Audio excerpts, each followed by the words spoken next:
Hey, welcome back to Creaks. My name is Helium Lemon, and I hope you're doing wonderful today. Doing wonderfully. Wow. Great. Good. Um, this is part 12, and I haven't, uploaded this game in a while. I haven't uploaded this game in, 2 weeks. Wow. Great. Awesome. Great job. Anyway, how's everybody doing? Today is December 14th. Weather is weird. It's like, hey, we're gonna be cold, now we're gonna be warm, now we're gonna be rainy, now we're gonna be cold and windy. So it's like, whatever. More closet, no, what are these guys? Coat hangers. More puzzles with the coat hanger men. The men of Coat Hanger Kingdom. I don't know. I know Northanger Abbey is a Jane Austen book that I have not read, because the only Jane Austen novels I have read are Pride and Prejudice, Emma, and Persuasion. Yes, you didn't expect me to say so many, did you? You're like, oh, he plays video games, he doesn't read Jane Austen. No, I am smart, I'm nerdy. I know I'm repeating myself here, but I'm gonna have something to say about every song on this soundtrack, because it's all so beautiful. And I took so long just goofing around and being dumb on each puzzle that I had to cut quite a bit of it out. But I tried to leave enough of it in where you can hear the music develop. And all I can say about that is go play the game for yourself, because this game really is worth it. This game really is one of the best games of 2020. It's I'm addicted to it. Not that I can just rattle off my head a million games that were made in 2020, but dude, you need to... Here comes the beeps and boops, as I shall call them. It's like a synthesizer, like a analog synth, or some synth where you can just press a button and... Modular synth, that's what it's called. I'm not a big synth nerd, but I feel like I should know some of these things. There's a modular synth, there's an analog synth, there's a granular, no, well, I'm not sure if, yeah, whatever. Can we go one closer to him? Yeah, we can, yeah. So long as we're walking the opposite direction. Yeah.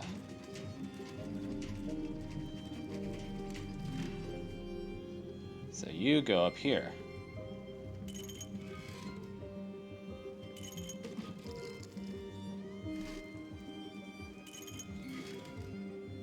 There you go. This is cello, I think? It's so good. So you want to line up these two tree men. Morgan Freeman, I'm a tree man. What? That wasn't even funny. I don't know why I said that. In a way so that you can jump across, and I think I have it lined up correctly here. But the only thing I did wrong was I left the light on. But I had the correct solution to the puzzle. And sometimes when I find out the solution to these puzzles, I'd slap myself in the face, because it's I was that close. But I just completely overthought it. Anyway, cello and modular synth. It's a very beautiful combination. God, I watch too much of Joel. Fine Sauce Joel, the Swedish meatball. The death metal meatball. Clearly what his fans know him as.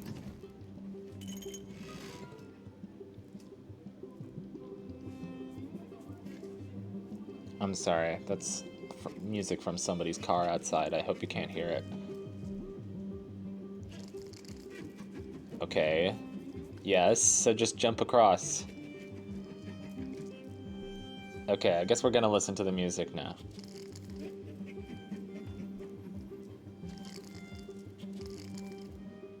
That's a great little noise that they make while they're stretching. Yes. Don't... I was like, oh no, have them on the first one. Wait, yes. No, that is correct. Okay. That's right. Yeah, okay. So I was just taking a minute to like picture it in my head before I actually went and did it. Oh, there's the codex.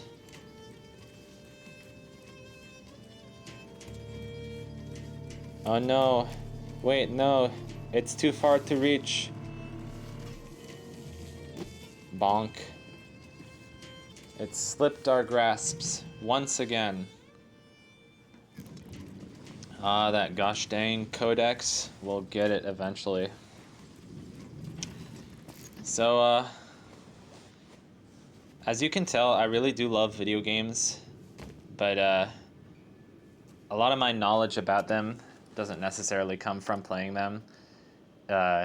Comes from, you know, just watching other people play them and talk about them, which I find also valuable. Sometimes even more so, because I don't have to, you know, like spend money on a game that's gonna frustrate me anyway if I don't know what I'm getting myself into. But yeah, I kind of wrote down a list of long plays to check out, and I'm kind of going through it recreationally / educationally to inform myself of what's going on in the gaming world. And I think I watched Medieval, which was a really cool game, really creative, and had lots of really good voice acting. And just all the levels, each level was a surprise. I was like, what's the next level gonna be? It's like, yeah. And a really good looking game for the PS1 age. And a recent long play that I watched was New Super Lucky's Tale. And I guess there's a Super Lucky's Tale and a New Super Lucky's Tale. And it is a 3D platformer featuring a cute fox. And I was a bit disappointed by it. I thought it was a little bit corny. Not much to it to make it like an interesting, you know, collectathon. It is kind of basically a collectathon. But, aha. Can we jump across that? Yes, we can. I just felt like it was kind of a little, like, watered down 3D platformer for kids. But there were some parts that I liked. One was, oh my god, this is like my favorite song in the game. Once the hang drum comes in.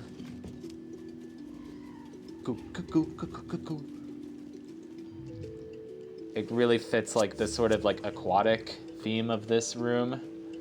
Oh my god. It's just heavenly. I love the hang drum on this song so freaking much.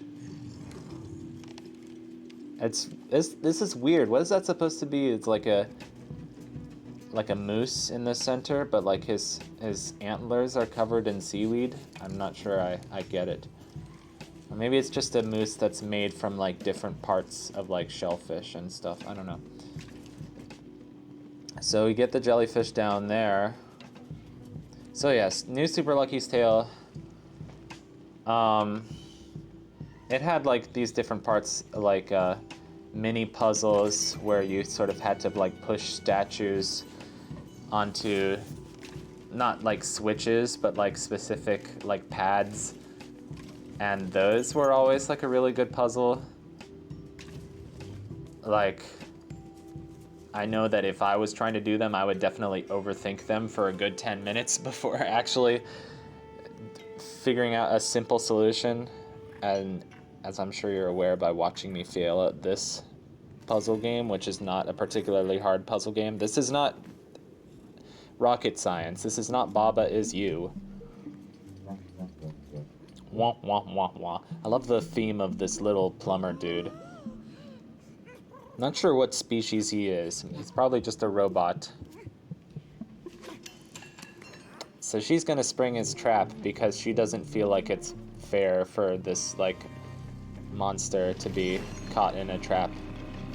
I mean, the monster is kind of destroying the place. So, like, I understand what Mr. like Warrior Bird is trying to do. He's trying to stop it from destroying the entire city. But we'll get more backstory about that scientist girl bird soon.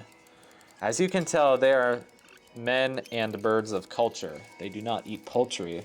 They eat seafood, and seafood is amazing. I heard this guy say, I was hanging out with like a friend of a friend, and he said something about like, my philosophy is if I don't have to Google whether it has eyes, I will eat it. And he was like, I don't eat clams.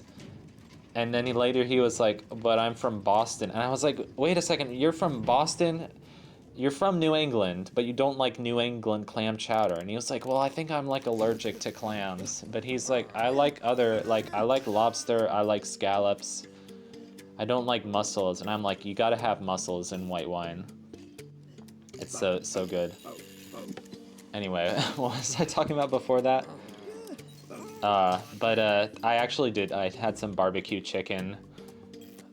Some of my leftovers from Dallas Barbecue, which is a New York City establishment, which is, I don't know, I kind of want to go on a rant about like how Dallas Barbecue is overrated and overpriced, and yet still they're a pretty successful restaurant chain here. They have like 4 locations, and they have like these like burgers that are like not even as good as like burgers on a corner deli. And they charge like $11 for like a burger or something. But yeah, welcome to New York. It's like, whatever. It's like, they make their rotisserie chicken and like they burn the wings. So you're just eating like crispy... whatever.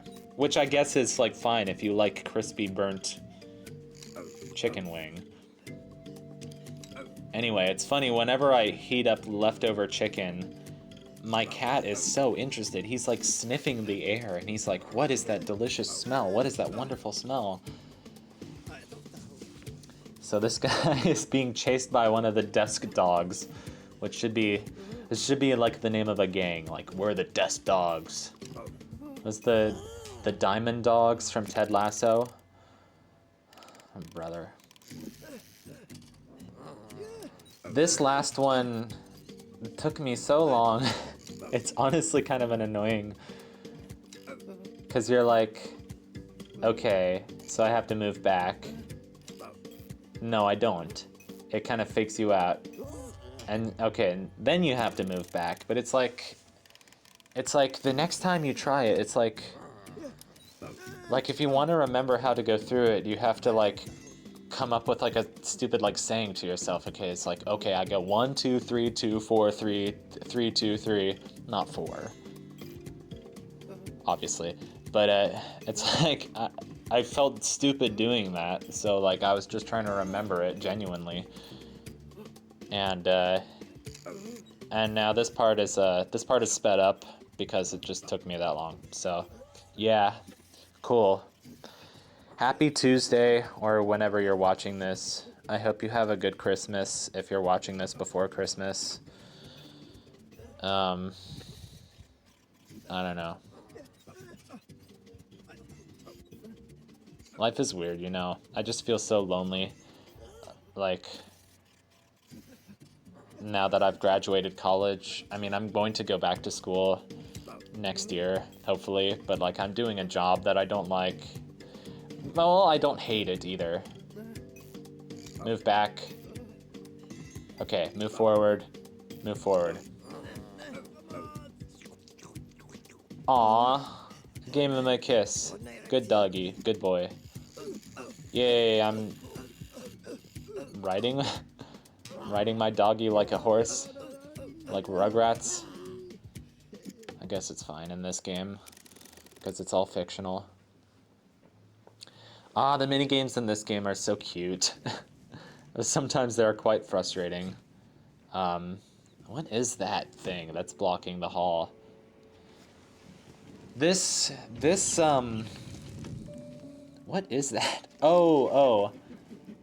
See, I hate having to like look at the artistic details of this game in a windowed mode. But like when I'm playing the game, I actually looking at everything in full screen, so it's fine. But yeah, this is all like theater props and like the backdrop of something. It's like, you know, like a moving stage as would be used in like a theater production, which is really cool. And like you could make the connection to like a what's it called, the level in Psychonauts that everybody hates, that's like a amateur theater production in your mind. It's like Gloria's something level. It's a very sad, melancholic song. So I'm not sure what I'm trying to do, but I'm just trying to like space it out evenly. Yeah, so I thought I could just do that, but like no, don't be an idiot. Can never stand directly next to one of those tree guys. You can be one space over from them when the lights are off, of course. I mean, so you kind of have to factor that into every puzzle that you. I think the solution for this puzzle, like, see how that light. So a lot of these puzzles, what you can do is you can. The floors are pretty clearly divided into tiles, and what you can do is you can count the number of steps. So especially, like, I don't think it mattered so much in like the early puzzles where it was just about the dogs chasing you, but it matters a heck of a lot when you're moving.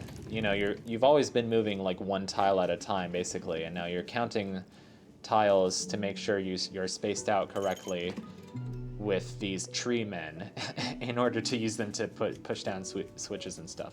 Spaced out correctly, you know what I'm trying to say. So you see how this light covers 5 tiles, basically. You can clearly see the floor divided into 5 tiles. And what you can do is you can actually stand exactly in the middle of those 2 guys, and that's what you want to do.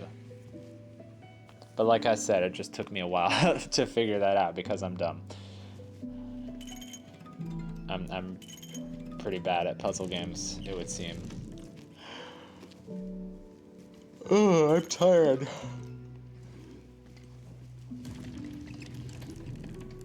Because I do so much sitting around. That's clearly what I'm tired from. I don't know.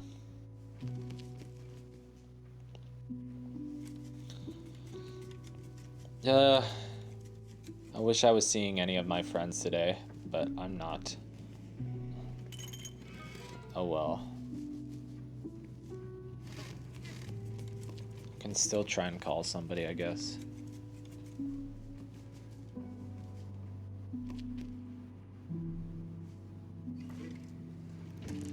Sorry, I didn't mean to get in an unnecessarily somber mood. Oh, I think I'm getting close here. So yeah, now I'm so the tree guys are 6 steps apart, so they need to be 5. So I need to go down there. I need to go down there and teach those whippersnappers a lesson.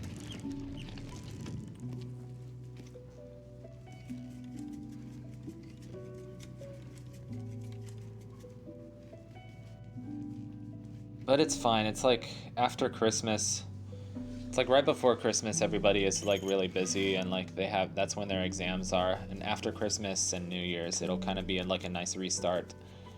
And I think my friends will have more time to like hang out and stuff. But you know, I'm just wishful thinking. I tried to put myself in like a state of mind where I'm like, I'm fine by myself. Just like, I don't need anybody, and I'm gonna like get comfortable with my solitude for the next month because that's winter anyway, and it's just like, I just feel like I'm in a dark place, you know. Not that I'm not usually in a dark place, I'm just in a darker place than usual.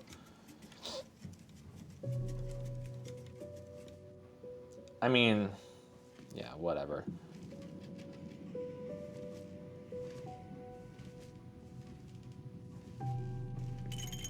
But journaling is good sometimes. I just need to I need to start, you know.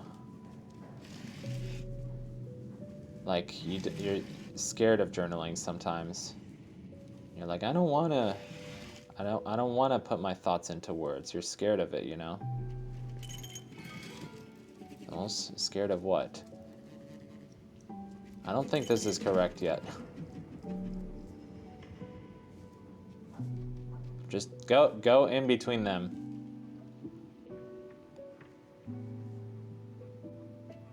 God, this song is so sad. Sad middle school production of Rapunzel. Or no, it's like Once Upon a Mattress. Once Upon a Mattress is a funny musical.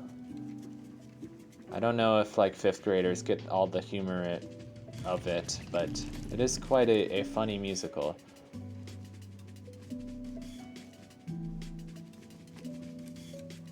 Anyway. Cool, yeah.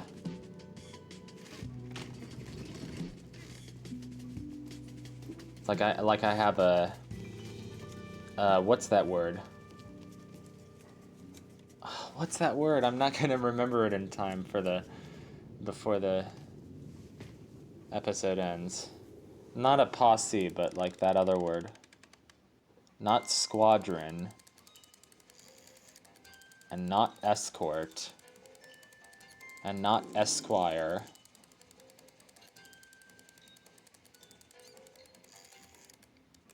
Anyway, it doesn't matter. See you in the next episode of Creaks. Bye.